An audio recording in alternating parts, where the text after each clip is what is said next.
Azərbaycanda olan tələbələr, təkcə Azərbaycanda yox, hətta xaricdə olanlar da başınızın çarəsini qılın. Yəni siz, deyək ki, baxın, Almaniyada, bu saat Almaniyada deyək ki, 3000-dən çox deyirlər ki, həkim var, fəaliyyət göstərir. Alman səhiyyəsində. Hamısı da gözəl mütəxəssislərdir. Amma baxın, görün, onlardan bir nəfəri Azərbaycanda deyək ki, mübarizəyə qarşı burada Almaniyada və o məsələlərə qoşulur. Qoşulur. Yəni o istəmir ki, yəni təsəvvür edin, gəlib Almaniyada yaxşı pul qazanır, namuslu, vicdanlı, deyək ki, təmiz yolla qazanır və həmən pulu götürür, gedir Azərbaycanda şəllənir. Ona göstərir ki, bax, mən Almaniyada necə yaşayıram.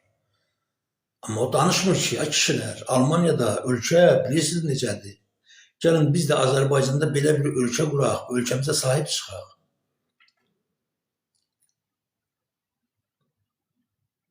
Təsəvvür edin, 3000 həkim özü də deyək ki, maliyyə cəhətdən təhdsiz olunmuş həkimlər. Onlar bugün istənilən qədər deyək ki, Azərbaycanda istənilən inqilaba dayaq ola bilərlər, yardım edə bilərlər ki, yəni ölkədə siyasi sistem dəyişsin.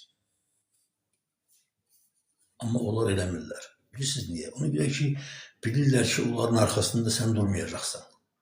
Yəni, sən qorxacaqsan və daha doğrusu etibar eləmirlər. Yəni, o nöqteyi nəzərdən, yəni biz bütün bunların hamısını dostlar nəzərə almalıyıq.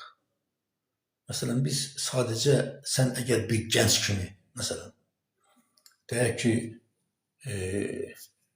Leyla Əliyevanın uşaqlarının, məsələn, deyək ki, Azərbaycanda özü də Azərbaycan dilini bilmədən belə yeşə-yeşə gəzməkləri, yəni indidən onların öz firmalarını açması, indidən deyək ki, nəsə yaratması, amma sən Azərbaycan vətəndaşı olaraq buna haqq eləmirsən. Niyə? Niyə Leylanın 16, 17 yaşında uşaqları bugün biznes qurub fəaliyyət göstərə bilir, sən bunu edə bilmirsən? Sən heç bu barədə fikirləşdinmi? Bax, mən istəyirəm Azərbaycan gənci bu barədə fikirləşsin və yaxud da Emin Ağalarov kimi bir düdüş.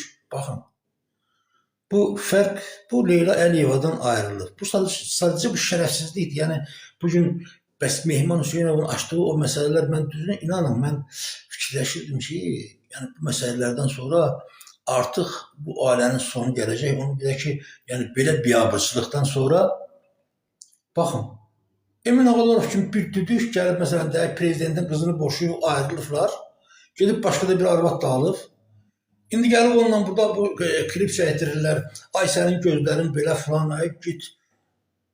Yəni, şərəf yoxdur, vicdan yoxdur, yəni, ləyaqət yoxdur ki, yəni, bunun mental dəyəri bu Azərbaycanlıdır, yəni, türkdür, yəni, Azərbaycan insan olsa, qanar ki, belə şərəfsizlik eləmək olmaz.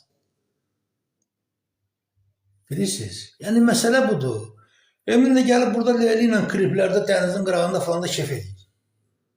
Özdə ayrılıblar. Belə şey olur mu?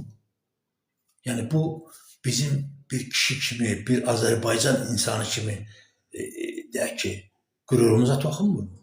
Bax, nə zaman toxunacaq? Bax, onda da biz İlham Əliyevə onun bandasına qalib gələcəyik.